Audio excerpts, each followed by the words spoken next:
नमस्कार दोस्तों, टीम आयाम के यूट्यूब क्लासेस पे आपका हार्दिक स्वागत है। मूल अधिकार पढ़ रहे हैं इंडियन पॉलिटी में। आरएस के लिए हम मूल अधिकार पढ़ रहे हैं और ये अंतिम वीडियो है मूल अधिकारों के। 4 या 5 ये छठा वीडियो हो सकता है मेरे हिसाब से। आरएस प्रीलिम्स के लिए हम पढ़ रहे हैं, अंतिम वीडियो है मूल अधिकारों में, समाप्ति की ओर है। सबसे पहले तो हमने जितने मूल अधिकार पढ़े हैं उन सबको आप वापस एक बार रिकॉल कर लीजिए और इस अंतिम लेक्चर में हम सवालों को देखेंगे और थोड़ी विशेषताएं देख लेते हैं मूल अधिकारों की। जो छुटपुट बातें होती है ना, वो बातें हम देख लेते हैं कि कहीं कहीं आपको वो बातें परेशान करेगी। मूल अधिकारों के संबंध में अगर ट्रू फॉल्स वाले सवाल आएँ, सत्य असत्य वाले कथन अगर आएँ, तो उनमें कई बार आपके साथ परेशानी हो सकती है। तो मैं समझता हूँ कि कुछ ऐसी बातें भी हम कर लेते हैं, तो कुछ विशेषताएं बनती है मूल अधिकारों की, उन्हें हम कर लेते हैं। तो हेडिंग लगाएंगे मूल अधिकारों की विशेषताएं। क्या हेडिंग लगाएंगे? मूल अधिकारों की विशेषताएं, और एक एक करके इनको लिखते जाएंगे। कभी कभी सत्य असत्य वाले कथनों में आपसे गलती करवा सकता, ठीक है? तो लिखिए। कल वैसे लिख ली थी एक लाइन हमने, वापस लिख लीजिए आज। सभी मूल अधिकार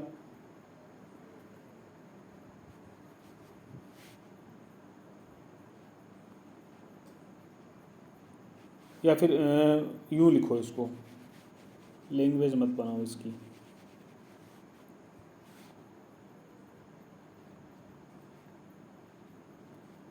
नागरिकों के लिए ऐसा लिख के बराबर करके लिखो, सभी मूल अधिकार, ठीक है? यानी हमने एक तरफ देखें तो मूल अधिकारों का निर्माण हमने नागरिकों के लिए ही किया है, लेकिन कुछ मूल अधिकार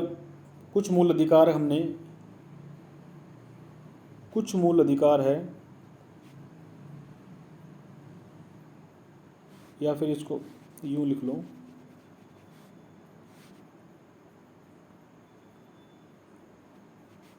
विदेशी व्यक्तियों के लिए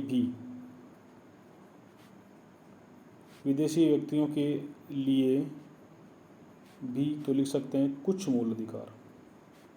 कुछ एक ऐसे मूल अधिकार हैं जो सभी के लिए हैं, वो उसमें हम ये नहीं कह सकते कि वो केवल नागरिकों के लिए। कुछ ऐसे मूल अधिकार भी हमने दिए हैं जो पूरी दुनिया के लोगों के लिए हैं, वो हमारे मित्र राष्ट्र होने चाहिए। जैसे समानता का अधिकार, आर्टिकल 14 ना, अनुच्छेद 14 जो है वो सभी के लिए है। समझे बात को? अनुच्छेद 14 वाला जो आर्टिकल है वो सब के लिए है।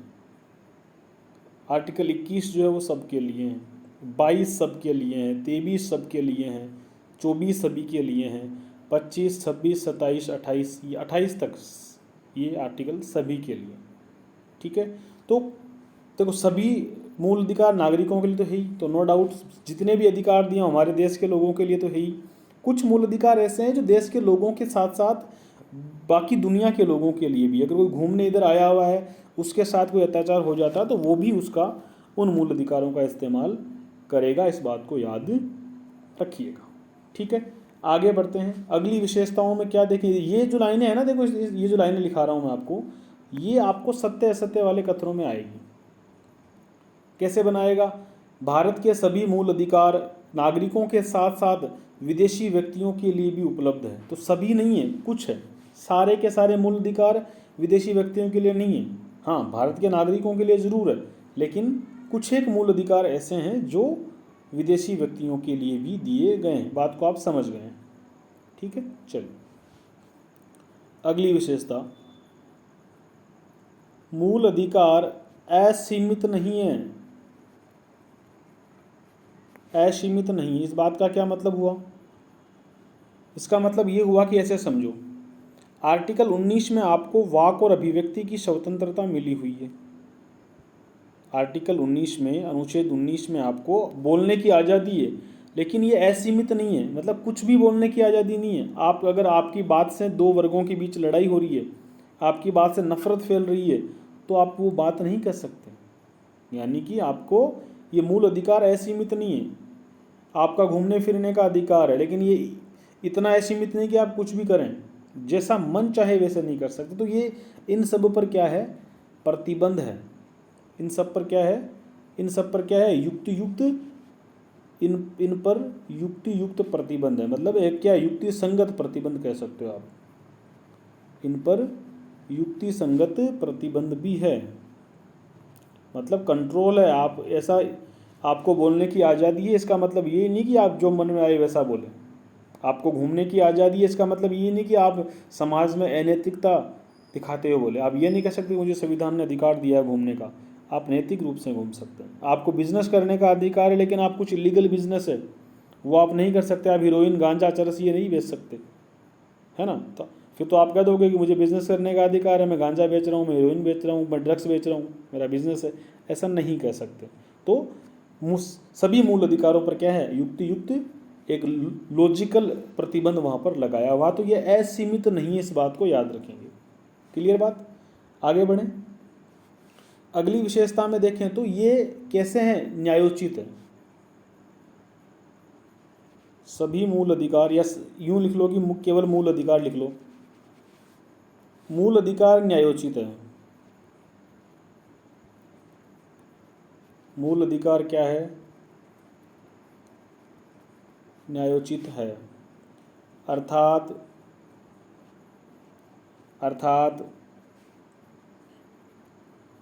इनका उल्लंघन होने पर सरकार के खिलाफ, अर्थात इनका उल्लंघन होने पर सरकार के खिलाफ कोर्ट, मतलब या तो हाई कोर्ट, सुप्रीम कोर्ट जाओ या हाई कोर्ट जाओ, कोर्ट में जाया जा सकता है। क्लियर बात, इसमें बोलते हैं न्यायोचित। जो नीति निर्देशक तत्व है वो न्यायोचित नहीं है उनके, वो अगर पूरे नहीं कर रही सरकार तो आप कोर्ट में नहीं जा सकते। लेकिन आपके किसी मूल अधिकार को सरकार पूरा नहीं कर पा रही है, सरकार उसका उल्लंघन करती है, तो आप निश्चित तौर पर उसे लेकर के कोर्ट में जा सकते हैं। इस बात को याद रखिए। अगली विशेषताओं में कभी कभी सत्य असत्य में आपको गलती करवा सकता है, वो ये है, ये सभी सरकार के खिलाफ है।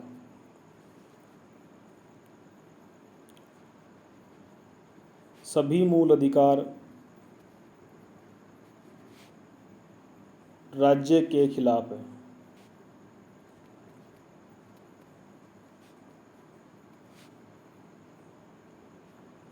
अर्थात राज्य की जिम्मेदारी है कि वह मूल अधिकार प्रदान करता रहे, मूल अधिकार प्रदान करता रहे। यानी कि ये क्या है, आपको राज्य के खिलाफ है, लेकिन कुछ मूल अधिकार ऐसे हैं जो व्यक्ति के भी हैं।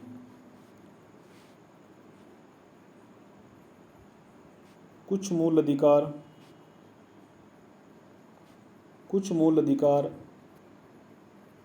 राज्य व व्यक्ति दोनों के खिलाफ।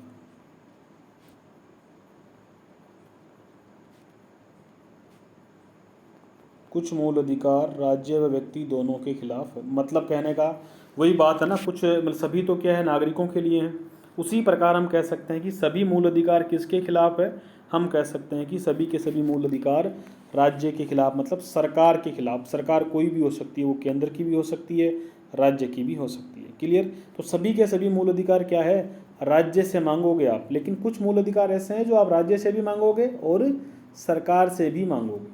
क्लियर ना बात। कुछ मूल अधिकार ऐसे हैं जो आप राज्य से भी मांगोगे और सरकार से भी मांगोगे। जैसे आपका शोषण का मूल अधिकार है। अगर कोई व्यक्ति, भाई सरकार तो आपसे बिना पैसे काम करवा ही नहीं सकती, करवाती है तो आपका मूल अधिकार का हनन हो रहा है। लेकिन कोई व्यक्ति, अगर कोई एक ऐसा व्यक्ति जो आपको आपके पैसे के बदले, आपके काम के बदले आपको पैसा नहीं दे रहा है, तो ऐसा व्यक्ति भी क्या है, आपके मूल अधिकार का हनन कर रहा है, तो वो उस व्यक्ति के खिलाफ भी है। छुआछूत का मूल अधिकार, छुआछूत से निषेध का मूल अधिकार, आर्टिकल 17 जिस पर बात करते हैं। अगर कोई व्यक्ति आपसे अस्पृश्यता का व्यवहार करता है निजी तौर पर, वो भी आप क्या है, आपके मूल अधिकार का उल्लंघन है। तो ये कुछ अधिकार ऐसे हैं जो राज्य और व्यक्ति दोनों के खिलाफ है, लेकिन सारे के सारे राज्य के खिलाफ तो है ही, इसमें कोई दो राय नहीं है। क्लियर। अगली 5 नंबर हुआ है शायद। कुछ नकारात्मक विशेषताओं वाले होते हैं और कुछ सकारात्मक विशेषताओं वाले होते हैं।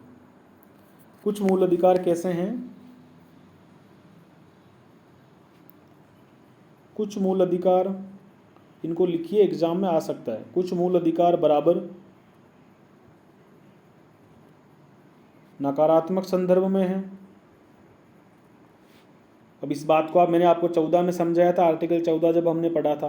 कुछ मूल अधिकार नकारात्मक संदर्भ में, इसका मतलब है कि संविधान सरकार को मना करता है ऐसा करने से, सरकार पर रोक लगाता है ना। ये सरकार को क्या करता है? सीमित कर देता है। कुछ मूल अधिकार नकारात्मक, इसका मतलब क्या हुआ? संविधान सरकार को रोकता है, सरकार को रोकता है। और कुछ मूल अधिकार कैसे हैं? कुछ मूल अधिकार सकारात्मक प्रकृति के हैं। कुछ मूल अधिकार कैसे हैं? कुछ मूल अधिकार बराबर कैसे हैं? सकारात्मक है। इसका मतलब ये सरकार को विशेष सुविधा करने को कहता है। जैसे महिलाओं के लिए विशेष प्रावधान बनाना, बच्चों के लिए विशेष प्रावधान बनाना, समाज के जो कमजोर वर्ग रह गए, अनुसूचित जाति, अनुसूचित जनजाति, ओबीसी, ईडब्ल्यूएस वर्ग है, अल्पसंख्यक वर्ग है, उनके पक्ष में कुछ प्रावधानों को बनाना। तो यहाँ वो इनको करने के लिए कह रहा है और वहाँ नकारात्मक संदर्भ में मना करने के सेंस में। तो ये इससे कुछ कैसे होते हैं? कुछ ऐसे होते हैं जो सरकार को रोकते हैं, कुछ ऐसे होते हैं जो सरकार को काम करने के लिए प्रेरित करते हैं कि आप इनके लिए ऐसा कुछ कीजिए। तो ये इनकी विशेषताएं हम पढ़ रहे हैं मूल अधिकारों के संबंध में। क्लियर बात? चलो 6 नंबर पर है, मूल अधिकार स्थायी नहीं है। मूल अधिकार स्थायी नहीं है। सरकार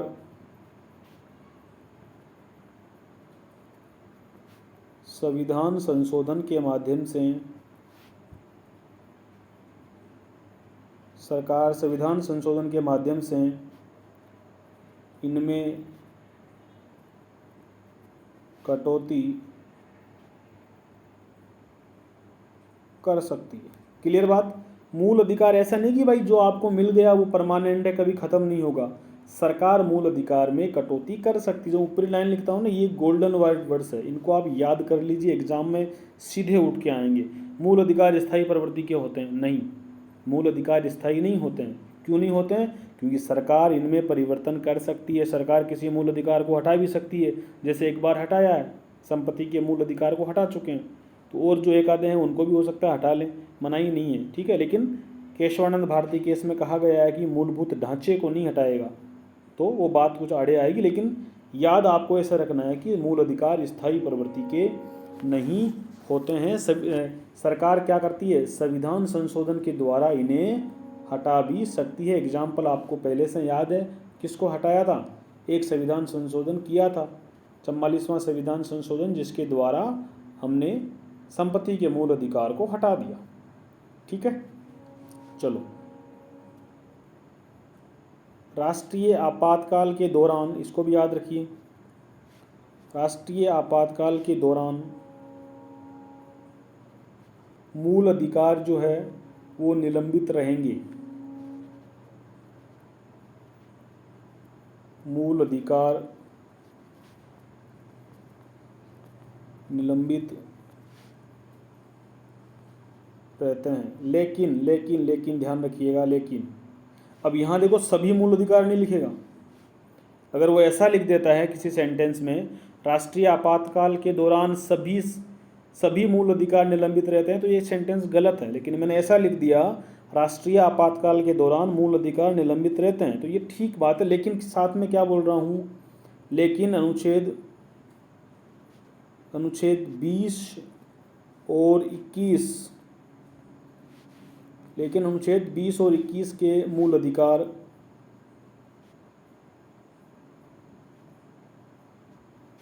कभी निलंबित नहीं होंगे। इसको ध्यान रखना, कुछ भी लग जाए, चाहे अनुच्छेद 20 वाला मूल अधिकार और अनुच्छेद 21 का मूल अधिकार, 20 और 21, राइट टू लाइफ 21 वाला, जीवन जीने का मूल अधिकार, ये मूल अधिकार कभी भी निलंबित नहीं होगा। इस बात को आप याद रखिए, चाहे कुछ भी लग जाए, इमरजेंसी लगे चाहे नहीं लगे, ये वाला मूल अधिकार निलंबित नहीं होगा। एक और याद रखिए, एक और बात याद रखिए, जो आर्टिकल 19 वाले मूल अधिकार है ना, ये भी केवल तभी निलंबित होंगे जब बाह्य आक्रमण या युद्ध वाली स्थिति में, यानी जो आर्टिकल 19 हमने पढ़ा था, 19 वाले मूल अधिकार जो है वो, ये मूल अधिकार तभी स्थगित किए जा सकते हैं जब युद्ध या विदेशी आक्रमण के आधार पर राष्ट्रीय आपातकाल की घोषणा की गई हो। क्या बात करेंगे? आर्टिकल 19 के मूल अधिकार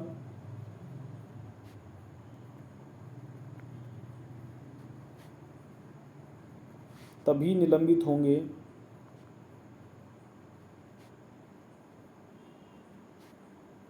जब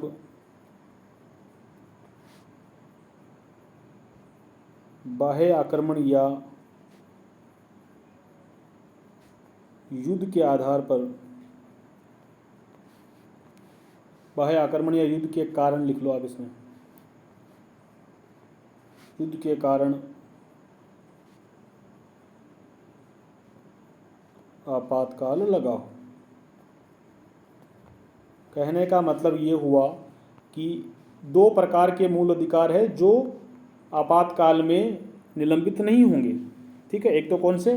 20 और 21 हमको याद करने की, 20 और 21 तो कभी भी निलंबित नहीं हो सकते, कहीं कुछ भी हो जाए। लेकिन थोड़ा सा 19 वाले में ध्यान रखना है।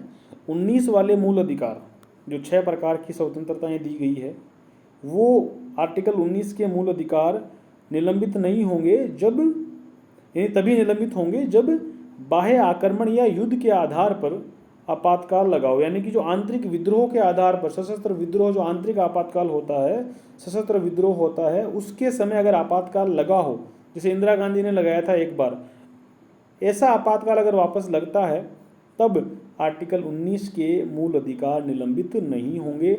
इस बात को सबक के रूप में याद रखिए।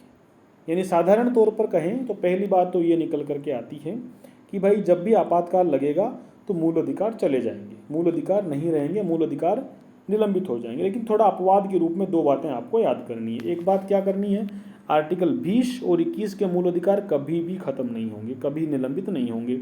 और आर्टिकल 19 के जो मूल अधिकार है वो केवल 2 स्थितियों वाले आपातकाल में, आपातकाल 3 प्रकार से लग सकता है, 3 स्थितियों में लग सकता है।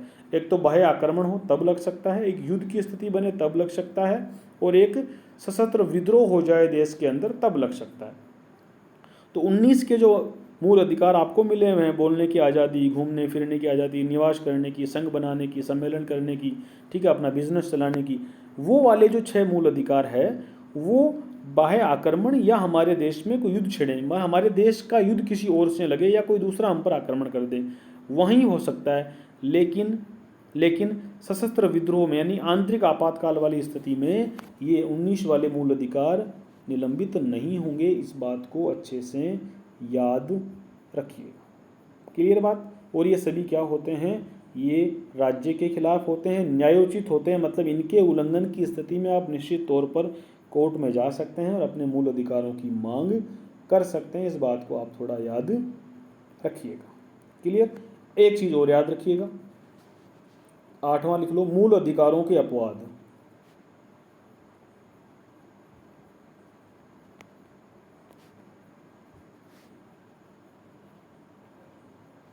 मूल अधिकारों के अपवाद, तो इसमें कुछ अनुच्छेद आपको याद करने हैं, ज़्यादा नहीं है, सिर्फ अनुच्छेद लिख लो। मैं समझता हूँ कि यहाँ से सवाल नहीं बनना चाहिए, बहुत टफ है यहाँ से सवाल आपके, मतलब मैं चाहता हूँ कि जो कॉमन एग्जाम होते हैं वहाँ ये ऐसी चीज़ें काम में नहीं आती।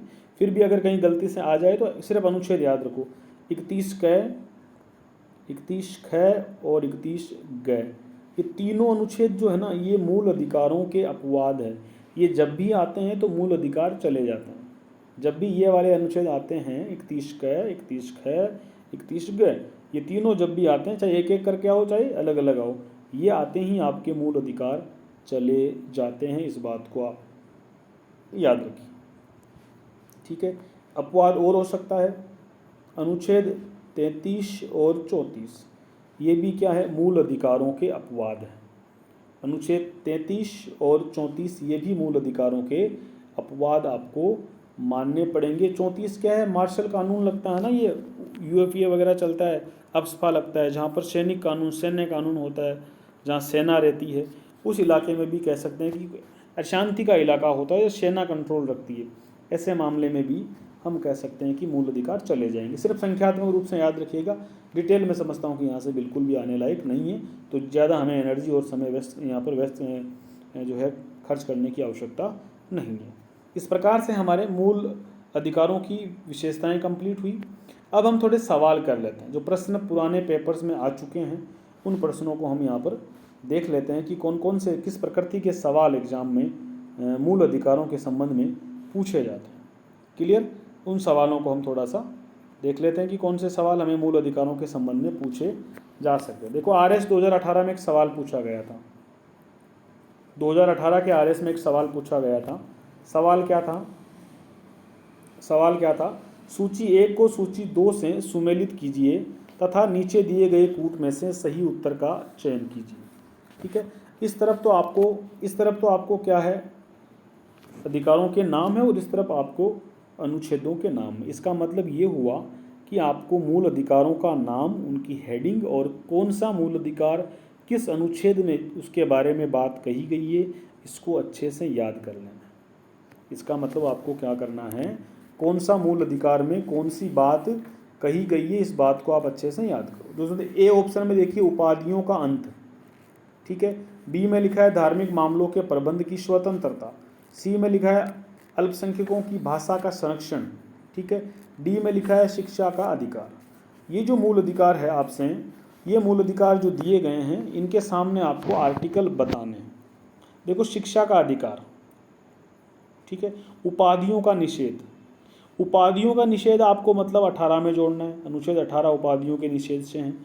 धार्मिक मामलों के प्रबंध का अधिकार अनुच्छेद 26 में आपको लगाना है। अल्पसंख्यकों की भाषा का संरक्षण का अधिकार ये 29 में है, और बच्चों की, छोटे बच्चों की शिक्षा का अधिकार 21A में है।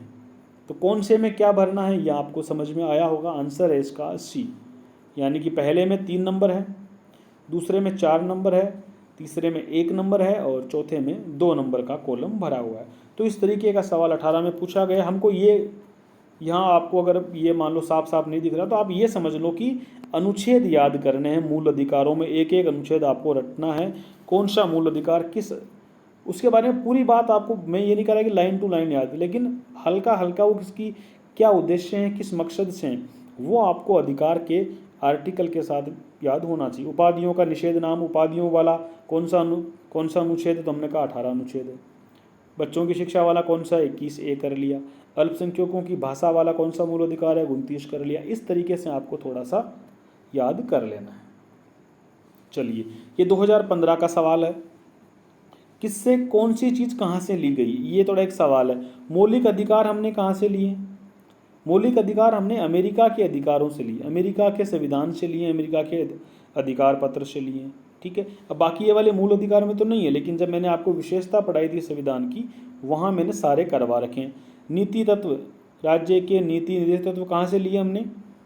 आयरलैंड के संविधान से हमने लिए।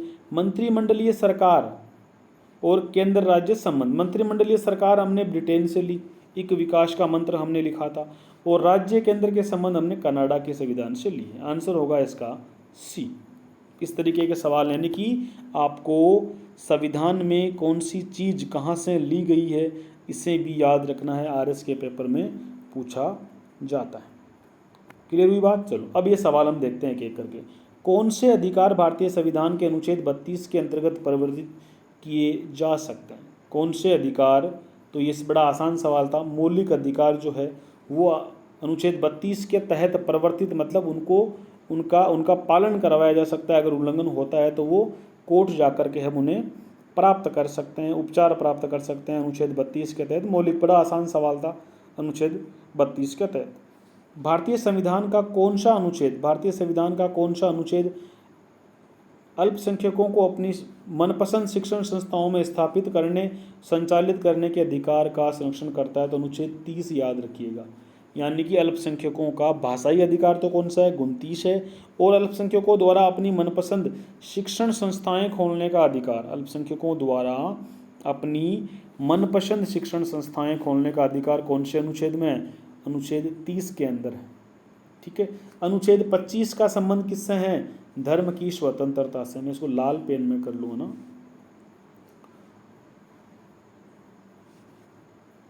चलिए,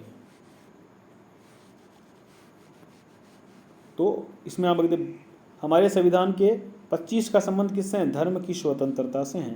भारतीय संविधान की धारा 32 संविधान की आत्मा है, इसका हृदय है, ये कथन किसका है? तो अनुच्छेद 32 को संविधान की आत्मा और हृदय किसने कहा था? डॉक्टर BR अम्बेडकर ने कहा था। राजस्थान SI 1998 में ये सवाल पूछा गया और RS 1996 में ये सवाल पूछा गया। फिर से पूछ लेगा कभी। ठीक है, अगला सवाल देखते हैं। भारतीय नागरिकों के मौलिक अधिकारों का वर्णन किन अनुच्छेदों में है? तो अनुच्छेद 12 से 35 तक का जो समूह है वो क्या कहता है? संविधान के मौलिक अधिकारों पर बात करता है। भाग 3 है।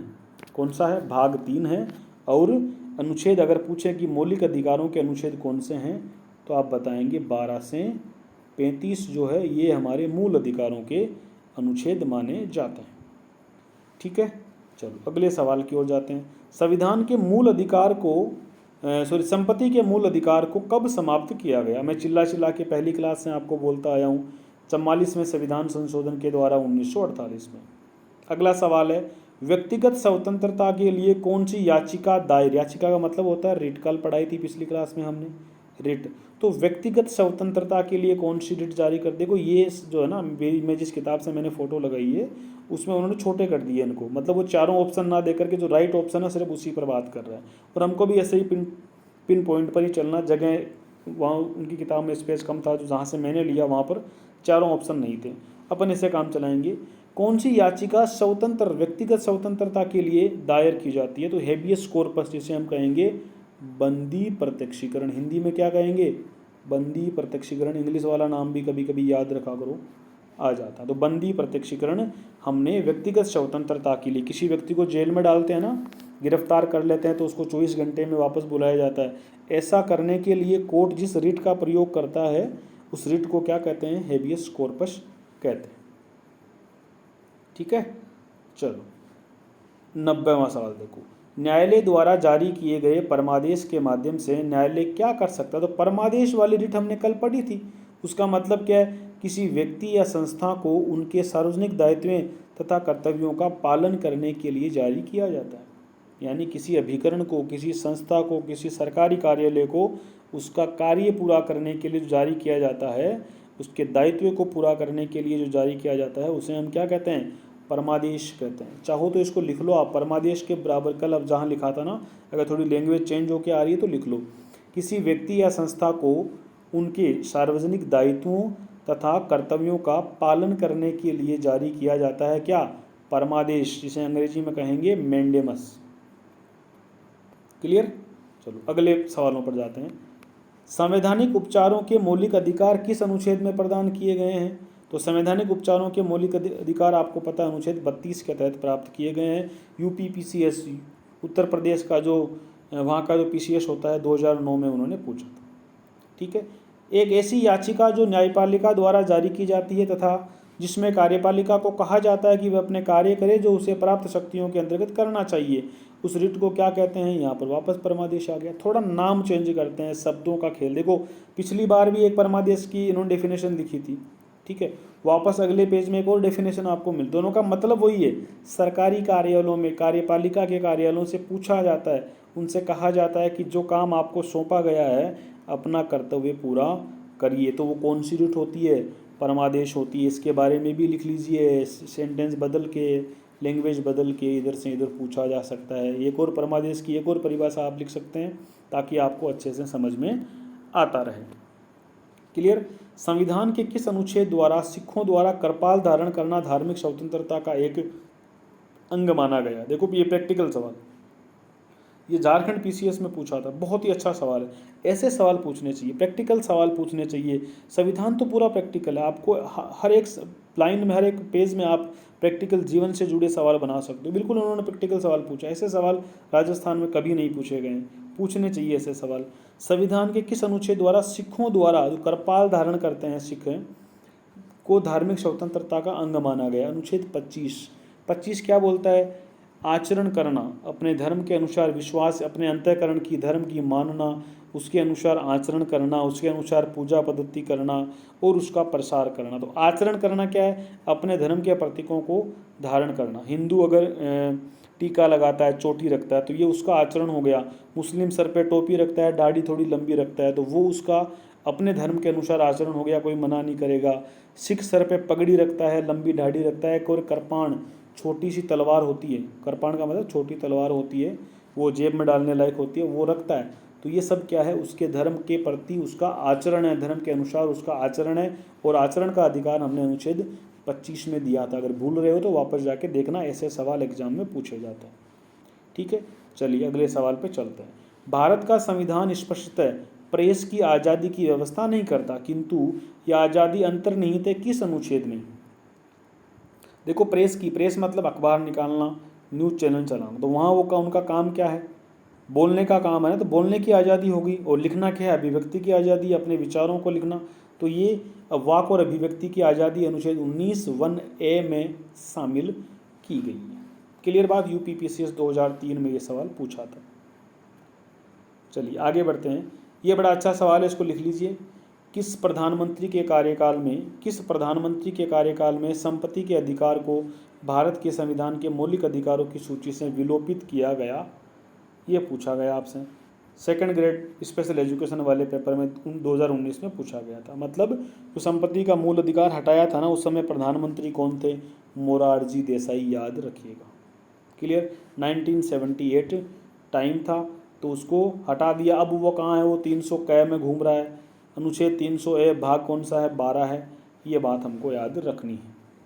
क्लियर? व्यक्तिगत स्वतंत्रता की गारंटी किस याचिका द्वारा दी गई है? वही व्यक्तिगत स्वतंत्रता वाली डिट कौन सी है? बंदी प्रत्यक्षीकरण, याद रखनी है। ठीक है, अगला सवाल देख सकते हैं। भारत के संविधान के अनुच्छेद 16(2) में 16(2) में किस शब्द का उल्लेख नहीं है? 16(2) में वो 4 ऑप्शन वहाँ आए होंगे, है ना, तो हमको समझ में आया कि योग्यता शब्द का वहाँ उल्लेख नहीं है। मतलब कि उसने क्या लिखा? देखो वहाँ जाति, धर्म, मूलवंश, लिंग, जन्म स्थान, ये वाले शब्द काम में लिए गए हैं 16 में और 15 में। योग्यता शब्द का उल्लेख नहीं है। ये सवाल ऐसा है जो ऑप्शन से होने वाला है, तो आप डायरेक्ट इसको याद नहीं कर सकते। आइडिया लगा के 4 ऑप्शन देख करके कौन से ऑप्शन में जो आए हैं, शब्द आए हैं, उनका इस्तेमाल किया गया है और कौन से ऑप्शन में नहीं किया गया, वो आप देख सकते हैं। क्लियर? एक बड़ा अच्छा सवाल जो बार बार पूछा जाता है। मतलब इधर तो क्या है? मूल अधिकार दे दिया, इधर अनुच्छेद दे दिया, मिलान करो। ये इन्होंने मिलान करके ही हमको लिखा, देखो यहाँ विकल्पों को सम्मिलित कर लिया गया। तो ये हमको एक मतलब रीडिंग बुक देता है, इसलिए इन्होंने सवाल के रूप में ना दे करके सीधे आंसर हमारे सामने प्रस्तुत कर दिए हैं। लेकिन हमको तो एक आइडिया लगाना है कि किस प्रकार के सवाल पूछे जाते हैं। कारखानों में बालकों का प्रतिषेध, आर्टिकल 24 हमको पता है। शोषण के विरुद्ध अधिकार में 2 अनुच्छेद है, 23 और 24। 23 क्या करता है? बलात् व्यापार, मतलब इंसान का व्यापार, मनुष्य का व्यापार नहीं करने देता। और जो बाल श्रम वाला मूल अधिकार है वो कौन सा है? 24 है। अंतःकरण की स्वतंत्रता 25 है। बलात् श्रम का प्रतिषेध ये 23 में आता है। ठीक है, और अल्पसंख्यकों की सुरक्षा ये 29 में आता है। हितों की सुरक्षा 29 से संबंधित, तो ये हमें यहाँ दिया गया है। ठीक है, आपातकाल घोषित होने पर सरकार किन मूल अधिकारों को वापस नहीं ले सकती? 20 और 21 के अंतर्गत मूल अधिकारों को कभी वापस नहीं ले सकती। अभी थोड़ी देर पहले हमने पढ़ा था। ठीक है, 20 क्या बोलता है? अपराधों के लिए दोष सिद्धि के संबंध में संरक्षण, और 21 जीवन और व्यक्ति के स्वतंत्रता से संबंधित है। ठीक हो, फिर यहाँ मूल अधिकार आ गए, फिर आगे इनका अनुच्छेद आ गया। RS 2016 में पूछा गया। उपाधियों का अंत, अनुच्छेद 18। धार्मिक मामलों का प्रबंध, वापस वही सवाल जो हमने अभी पिछली बार में किया था। ये सवाल देखो 23 नंबर काफ़ी अच्छा है। संसद कोई कानून नहीं बना सकती जो मूल अधिकारों का अतिक्रमण करे। बिल्कुल सही बात है, आर्टिकल 13 ऐसी बात कहता है। क्लियर? संसद ऐसा कोई कानून नहीं बना सकती जो मूल अधिकारों का अतिक्रमण करे। अतिक्रमण का मतलब है उल्लंघन करना। दूसरा सेंटेंस का है संसद संसद संविधान संशोधन द्वारा मूल अधिकारों को परिवर्तित कर सकती है। बिल्कुल सही बात है। हमने कहा कि इस मूल अधिकार क्या है, असीमित नहीं है, इनको हटाया जा सकता है, इनको परिवर्तित किया जा सकता है और सरकार ऐसा कर सकती है, संसद ऐसा कर सकती है। कथन दोनों ही यहाँ पर सही है। ठीक है, अगला सवाल देखिए, भारतीय संविधान में कौन सा मूल अधिकार मानव के दुर्व्यापार को निषिद्ध करता है? तो ये कौन सा है? शोषण के विरुद्ध अधिकार, और आर्टिकल 23 इसमें आएगा। आर्टिकल 23 इसमें आएगा। ये पूरी व्याख्या आप पोज करके पढ़ सकते हैं। क्लियर? निम्नलिखित में से कौन सा एक मौलिक अधिकार नहीं है? 24 सवाल नंबर 25 को देखो, निम्नलिखित में से कौन सा एक मौलिक अधिकार नहीं है? संवैधानिक उपचारों का अधिकार, बिल्कुल ये तो है। संस्कृति एवं शिक्षा संबंधी अधिकार, बिल्कुल है 29-30 के अंदर। भारत की प्रभुता बनाए रखने का अधिकार, ये नहीं सुना हमने। चौथे पे जाओ, धार्मिक स्वतंत्रता का अधिकार, ये भी है। तो 3 जब मूल अधिकार आपको दिख रहे हैं, एक नहीं दिख रहा तो वो आंसर हो जाएगा। ये तो पूछा ना कौन सा नहीं है। ऐसे सवालों को आप करते रहिए। चलिए आगे बढ़ते हैं।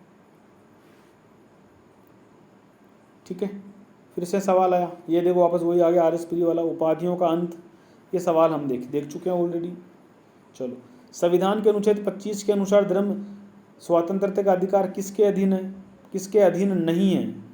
यानी कि जो धर्म की स्वतंत्रता, आप, ये बड़ा अच्छा सवाल दोबारा आ सकता है, इसको लिख लो ऐसे ही। संविधान के अनुच्छेद 25 के अनुसार धर्म स्वतंत्रता का अधिकार किसके अधीन नहीं है? मतलब जो धर्म की स्वतंत्रता है ना, वो किसके अधीन नहीं है? तो देखो, सार्वजनिक व्यवस्था के अधीन वो है। मतलब आपका धर्म जो है, आप अपने धर्म की कोई परंपरा निभाते हुए सार्वजनिक व्यवस्था को खराब नहीं कर सकते, आप समाज के स्वास्थ्य को खराब नहीं कर सकते, और समाज में सदाचार को आप खराब नहीं कर सकते। आप इनके अधीन रहोगे, मतलब ये ऊपर रहेंगे। किसी भी धर्म के ऊपर क्या रहेंगे? सार्वजनिक व्यवस्था किसी धर्म से छोटी नहीं हो सकती। आपको आपके धर्म के काम, आपके धर्म के जो भी आचरण है ना, आप ऐसे नहीं कर सकते कि लोगों को गलत लगे, किसी का स्वास्थ्य खराब हो जाए, ऐसा नहीं कर सकते। और नैतिकता भी बनी रहनी चाहिए। ठीक है, लेकिन मानववाद के अधीन नहीं है। मानववाद तो ये रहेगा ही रहेगा। क्लियर बात? ये आपको समझना है। सभी नागरिकों का, इसमें अगला सवाल देखो 42 में, भारतीय नागरिकों के मौलिक अधिकारों को निलंबित किया जा सकता है? सीधा सा आंसर है राष्ट्रीय आपातकाल के समय। क्लियर? अनुच्छेद 21 में किस मौलिक अधिकार का वर्णन है? तो जीवन और व्यक्तिगत स्वतंत्रता का वर्णन है। ठीक है, यह RS 2007 में पूछा गया था। मौलिक अधिकार जो भारतीय संविधान के अनुच्छेद 352 के अंतर्गत आपातकालीन स्थिति में भी स्थगित नहीं होता है। तो हमने कहा कि जीवन जीने की स्वतंत्रता, यानी अनुच्छेद 21 और 20 इसके ऑप्शन में होगा, लेकिन 20-21 दोनों जो है वो आपातकाल में भी खत्म नहीं होते। ठीक है, भारतीय संविधान द्वारा मौलिक अधिकार दिए गए हैं सभी देशवासियों को, तो दिए गए हैं। ऑप्शन के हिसाब से बात करिएगा, सभी तो क्या है, नागरिकों के लिए, देशवासियों के लिए, और कुछ मूल अधिकार बाहर के व्यक्ति के लिए भी दिए गए। ठीक है, चलो, भारतीय संविधान में कुल कितने अनुच्छेद मौलिक अधिकारों से संबंधित है? 23 अनुच्छेद, आप याद रखोगे, इसको भी लिख लो सीधा सीधा। 23 अनुच्छेद जो है मौलिक अधिकारों से संबंधित है। क्लियर? तो ये हमने मूल अधिकारों के संबंध में चीज़ों को देखा कि भाई मूल अधिकार किस तरीके से हमें प्रदान किए गए हैं। तो मूल अधिकारों के संबंध में मुझे जितनी चीज़ें लगी वो मैंने सारी पढ़ाई है। अब आपको क्या करना है, एक और चीज़ बच गई है मूल अधिकारों के संबंध में, वो हम यहाँ पर थोड़ी देख लेते हैं। मूल अधिकारों से संबंधित केस लो, बड़ा ही शानदार चीज़ हमको यहाँ पर आज करनी है। मूल अधिकारों से संबंधित केस लो, इसको लिखो।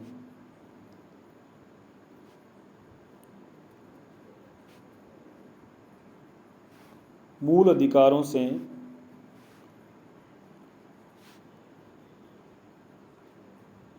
संबंधित केस लो, केस याद कर लो। मूल अधिकारों से संबंधित केस है ना, Kesavananda Bharati case, Minerva Mills case, Golaknath case, ये सारे आपको याद करने हैं और क्रम के साथ याद करने हैं। कौन, क्योंकि 2018 में एक सवाल आया था, मैं आपके अभी ये इसमें लगा नहीं पाया, वो सवाल मुझे मिला नहीं वापस, मेरा वो जो पेपर था इधर है नहीं। तो याद रखिएगा, कुछ ऐसे केस है उनको हमें याद करना। ठीक है, तो सबसे पहले आपको AK गोपालन केस याद करना है। AK गोपालन केस, क्या नाम है? AK गोपालन केस। सबसे पहले आपको AK गोपालन केस याद करना है, और सबसे पहले इसका आपको सन याद करनी कि 1950 का केस है AK गोपालन साहब का केस। ठीक है, ये आर्टिकल 21 से संबंधित है। किससे संबंधित है? AK गोपालन साहब वाला केस आर्टिकल 21 से संबंधित है। ठीक है, इसने क्या कहा था, इसने AK गोपालन के केस में सुप्रीम कोर्ट ने क्या कहा था, अनुच्छेद 21 पर जो है, आर्टिकल 21 जो है वो केवल आपको मनमानी प्रक्रिया से ही सुरक्षा प्रदान करता है। क्या कहा इसने? आर्टिकल 21 केवल, ये सवाल पिछली बार 18 में पूछ लिया गया ऐसा सवाल, तो ऐसा केस से सवाल, वहाँ 4 केस दे रखे थे कि उनका क्रम बताओ कि पहले कौन सा केस हुआ था, उसके बाद कौन सा केस हुआ था। ऐसे सवाल आपसे केसों के संबंध में सवाल पूछे जा सकते हैं। आगे भी कौन सा केस किससे संबंधित है ये पूछ लेगा अगली बार, तो केसों को याद करिए। ठीक है, उनका सन भी याद रखिए कौन सा कब हुआ था। तो आर्टिकल 21 केवल मनमानी कार्यवाही या मनमानी प्रक्रिया के विरुद्ध था। आर्टिकल 21 केवल मनमानी कार्यवाही या प्रक्रिया से सुरक्षा प्रदान करता है। क्लियर? इसके बाद इसी मामले से जुड़ा हुआ एक और केस हमको याद आता है। उस केस को हमको याद करना है, मेनका गांधी केस। मेनका गांधी केस ये कब हुआ था? 1978 में हुआ। पहला बात तो याद करना, ये भी किसने, ये भी आर्टिकल 21 से जुड़ा हुआ केस है, इसी मुद्दे का केस है। इसने क्या कर दिया, इसने AK गोपालन को खारिज कर दिया। होता ऐसा, इसने AK गोपालन को क्या कर दिया, इसको बोलते हैं ओवर रूल, खारिज करना। मतलब जो बात AK गोपालन में कही गई थी उसके विपरीत ये कह रहा है, उसमें कुछ नया लगा करके कह रहा है।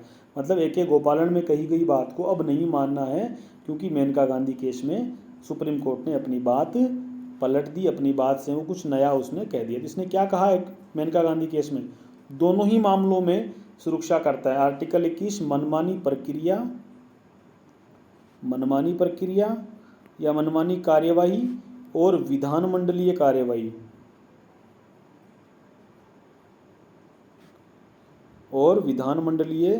कार्यवाही दोनों से ही सुरक्षा प्रदान करता है। कौन? आर्टिकल 21। इस बात को याद रखिएगा। मेनका गांधी केस ने AK गोपालन केस को क्या कर दिया, ओवर रूल कर दिया। AK गोपालन केस में सुप्रीम कोर्ट ने कहा था कि अनुच्छेद 21 के तहत जो सुरक्षा मिली हुई है वो मनमानी प्रक्रिया के खिलाफ है। ठीक है, इतना कह के चुप हो गए।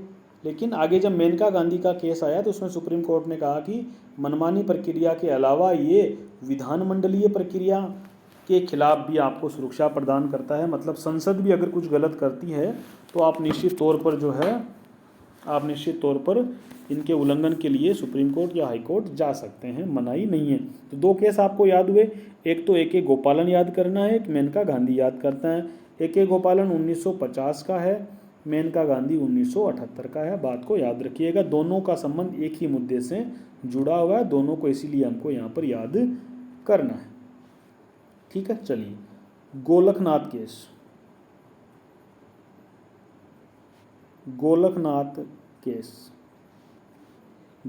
केस को समझिए। गोलकनाथ केस का समय याद करिएगा, 1967 याद रखेंगे। ठीक है, इन्होंने तो साफ साफ कहा था संसद मूल अधिकारों को नहीं हटा सकती। क्या कहा? संसद मूल अधिकारों को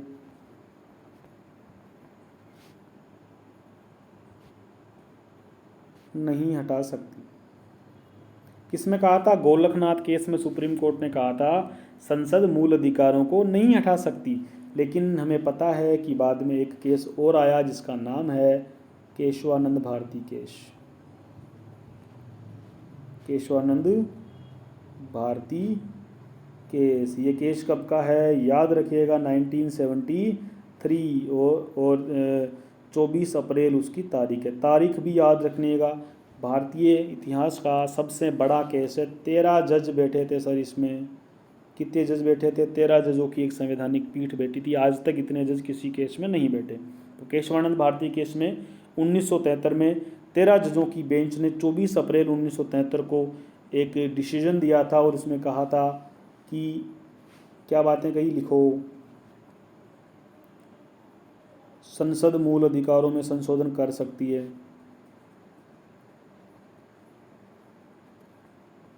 मूल अधिकारों को हटा या संशोधित कर सकती है। हटा मतलब पूरा हटा लिया, संशोधित मतलब उसमें कुछ जोड़ दिया, कुछ घटा दिया। संसद मूल अधिकारों में हटा या संशोधित कर सकती है। संसद मूल अधिकारों में हटा भी सकती है और उनको संशोधित भी कर सकती है। दूसरी चीज़ क्या लिख ली, लेकिन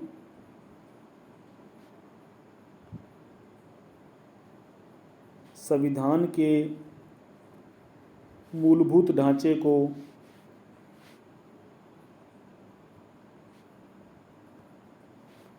संविधान के मूलभूत ढांचे को परिवर्तित नहीं कर सकती। परिवर्तित नहीं कर सकती यानी कि अब मूल अधिकारों के संबंध में आपको जो भी कन्फ्यूजन हुआ ना, उस कन्फ्यूजन को कौन सॉल्व कर रहा है? केशवानंद भारती केस कर रहा है। गोलकनाथ के केस में तो कहा था कि बिल्कुल संसद मूल अधिकारों को हटा ही नहीं सकती, लेकिन ये जो केशवानंद भारती साहब है ना, ये कह रहे हैं हटा सकती है, लेकिन ध्यान रखना उसकी मूल आत्मा को नहीं हटा सकती। हटा सकते हो भाई, संसद में लोग वोट दे के भेजें तो उनको जनता का समर्थन हासिल है, वो कर सकते हैं, लेकिन हमारे संविधान की मूल भावना जो है ना, मूलभूत संरचना है, मूल ढांचा है, मूल भावना है, अंग्रेजी में बोले तो बेसिक स्ट्रक्चर है, उसको नहीं हटा सकती। उसके अलावा संविधान के किसी भी हिस्से में हटा सकती है। अब ये मूल ढांचा क्या है? मूल ढांचा का मतलब है संविधान के वो भाग जो बहुत ही ज़रूरी है, बहुत ही ज़्यादा ज़रूरी है, बहुत ही पवित्र है, उनके बिना हमारे संविधान की कोई कल्पना नहीं हो सकती। इस देश के लोकतंत्र की, इस देश की आत्मा की कल्पना नहीं हो सकती। उन मूल अधिकारों को, उन भागों को, उन चीज़ों को कभी नहीं हटा सकती। इस बात को याद रखिए। जो अनुच्छेद 32 वाला मूल अधिकार है ना, संवैधानिक उपचारों का अधिकार, वो मूल ढांचे का भाग बना दिया गया है सुप्रीम कोर्ट के अंदर, उससे कभी भी नहीं हटाएगी। क्लियर? लेकिन ये बात है कि अब जो है संसद क्या कर सकती है? मूल अधिकारों में संशोधन कर सकती है। मूल अधिकारों को वो चाहे तो हटा भी सकती है, कोई बड़ी बात नहीं। इसी के अंदर आपको एक और केस याद करना है, मिनर्वा मिल्स केस।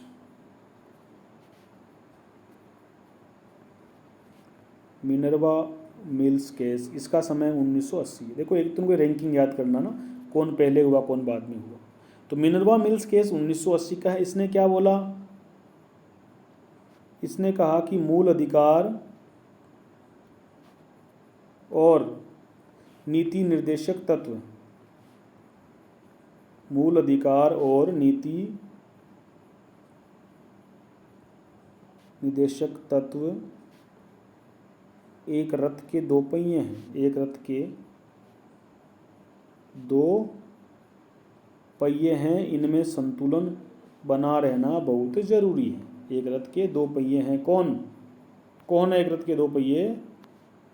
एक रथ के दो पहिए कौन है? एक रथ के दो पहिए हैं मूल अधिकार और नीति निर्देशक तत्व, इनके बीच संतुलन बना रहना चाहिए। किस केस में कहा गया? किस केस में कहा गया? मिनर्वा मिल्स केस में कहा गया। कब हुआ? 1980 में। गोलकनाथ कब हुआ? 1967 में। थोड़ा मेरा ये पेन स्लो चलने लग गया है। और ये केशवानंद भारती कब हुआ? 1973 में। ऐसा थोड़ा सा याद जरूर रखिएगा। क्लियर बात? चलो, एक इंदिरा साहनी केस याद रखिए। इंदिरा साहनी केस। इंदिरा साहनी केस का समय क्या है? 1992। फिलहाल तो आप केवल रैंकिंग याद रखिए, जो मुद्दा जब जब आएगा उसको पढ़ते रहेंगे। इंदिरा साहनी केस 1992। ये आरक्षण का केस है। आरक्षण केस बोलते हैं इसको, या मंडल केस भी कहते हैं। मंडल कमीशन केस भी कहते हैं इसको। क्या कहते हैं? मंडल कमीशन केस कहते हैं 1992 का। इसमें क्या कह दिया? आरक्षण 50% से ऊपर नहीं होना चाहिए। इंदिरा का साहनी केस में क्या कह दिया? आरक्षण किसी भी सूरत में 50% से ऊपर नहीं हो सकता, लेकिन अभी ईडब्ल्यूएस को 10% आरक्षण दे दिया गया है। तो अब हमारा सुप्रीम कोर्ट इसकी जांच करेगा। तो इंदिरा साहनी केस का तो सीधे सीधे तौर पर उल्लंघन होगा ना। अब सुप्रीम कोर्ट को तय करना है कि ईडब्ल्यूएस आरक्षण सही है या गलत है। वो आने वाले दिनों में मालूम पड़ेगा, लेकिन हमें याद करना है इसका समय। और इसने क्या कहा था? इसने कहा था कि 50% से ज़्यादा नो रिजर्वेशन, मतलब 50% से ऊपर रिजर्वेशन नहीं होना चाहिए। किसने कहा? इंदिरा साहनी केस में सुप्रीम कोर्ट ने ये बात कही। एक केस और याद करेंगे, IR कोहेलो, अजीब सा नाम है पर याद करना पड़ेगा। IR Coelho case. IR Coelho case किस वर्ष का? पहले तो ये याद रखेंगे 2007 का है। IR कोहेलो केस में क्या हुआ था? IR कोहेलो केस में क्या हुआ था? देखो, हमारे मूल अधिकारों के संबंध में एक अपवाद है, जो मैंने 31 ख बताया ना आपको, अनुच्छेद 31 ख भी मैंने लिखा है कि 31 ख जहाँ भी आएगा वहाँ मूल अधिकार चले जाएंगे। तो 31 ख के अंदर क्या बात कही गई है कि एक 9वीं अनुसूची है, हमारे संविधान की 9वीं अनुसूची है। उस 9वीं अनुसूची में वो एक डब्बा मान लो, 9वीं अनुसूची नाम की कोई डब्बा है इस तरह का, वो क्या है? 9वीं अनुसूची है। इसके अंदर जिस भी आइटम को डाला ना, फिर वो मूल अधिकारों का, अगर चाहे वो मूल अधिकारों का उल्लंघन करें, उसकी न्यायिक समीक्षा नहीं की जा सकती। ऐसा प्रावधान है। कौन से अनुच्छेद में? 31 ख में। तो आप लिखेंगे 31 ख के तहत जो है, आप लिखेंगे 31 ख, यहाँ लिखेंगे 31 ख के तहत किसी भी आइटम को इस 9वीं अनुसूची में डालोगे आप, और वो अगर मूल अधिकारों का उल्लंघन कर रहा है, फिर भी उसकी न्यायिक समीक्षा नहीं होगी, फिर भी उसे मूल अधिकारों का उल्लंघन नहीं माना जाएगा। ऐसी व्यवस्था है 31 ख के अंदर। समझे बात को? यानी कि ये तो आपको अजीब लग रहा है ना, क्योंकि हमने जब आर्टिकल 13 पढ़ा था, तो आर्टिकल 13 में आपने क्या सीखा था?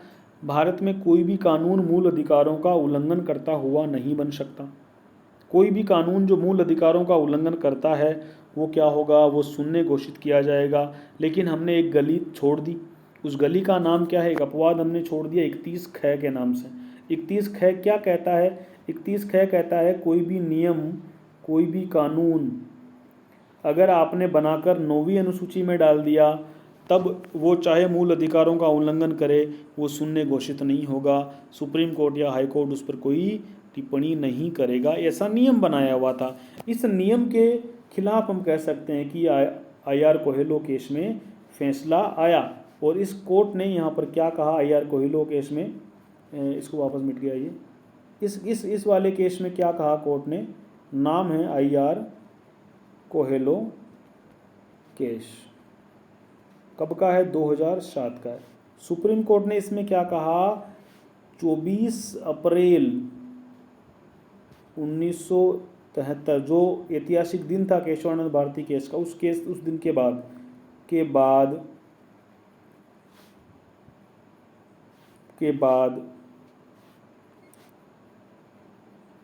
9वीं अनुसूची, जो डब्बा था ना 9वीं अनुसूची का, जिसमें सबको छूट मिली हुई थी, कुछ भी डाल दो वो साफ हो जाएगा ना, तो उस 9वीं अनुसूची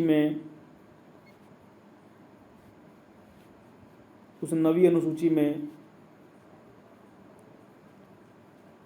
शामिल किया गया कोई भी कानून न्यायिक समीक्षा से वंचित नहीं रह सकेगा।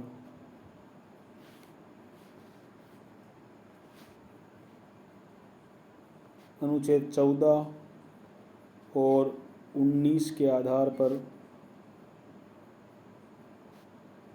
उसकी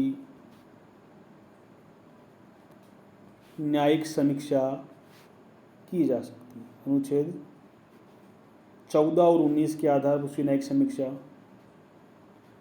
की जा सकती है। किसने कहा सर? IR कोहेलो ने कहा। ज़्यादा बात समझ में नहीं आई हो तो इतना याद कर लीजिए कि IR कोहेलो ने कहा कि अब, यानी कि 24 अप्रैल 1973 के बाद का, बात तो इसने 2007 में की, लेकिन इसने कहा कि इस तारीख के बाद आपने कोई भी कानून चाहे 9वीं अनुसूची में डाला, उस कानून को हम आर्टिकल 14 और 19 के आधार पर तोल सकते हैं, मतलब उसे चेक कर सकते हैं कि वो मूल अधिकारों का उल्लंघन कर रहा है या नहीं कर रहा है। सन याद रखिएगा सर, 2007 हमको याद करनी है। तो ये कुछ महत्वपूर्ण अनुच्छेद हो गए किसके, महत्वपूर्ण केस हो गए जो मूल अधिकारों वाले मामलों से संबंधित रहे हैं। इनका एक तो आप साल याद करेंगे, कौन पहले हुआ कौन बाद में हुआ, क्योंकि ऐसा सवाल 2018 में पूछा जा चुका है। और अब इसके बारे में, किस केस के बारे में क्या क्या मामला था, किस केस में सुप्रीम कोर्ट ने क्या कहा, थोड़ा थोड़ा उनको भी याद रखिएगा। तो इस तरीके से आपके मूल अधिकार कंप्लीट हो गए। ठीक है, मूल अधिकार मैंने जहाँ तक मुझे लगा, मूल अधिकार जो जो चीज़ें महत्वपूर्ण होनी थी मैंने सारी की सारी आपको करवाई है। अगली क्लास में हम DPSP पढ़ेंगे, directive principles of state policy, नीति निर्देशक तत्वों को हम पढ़ेंगे नेक्स्ट क्लास में। तब तक के लिए ऑल द बेस्ट, मेरी तरफ से बहुत बहुत शुभकामनाएं। वीडियो को लाइक करते रहिए, शेयर करते रहिए, और बाकी दोस्त जो तैयारी कर रहे हैं, जिनको पॉलिटी अच्छे से करनी है, उनको भी बताते रहिए। ऑल द बेस्ट, धन्यवाद।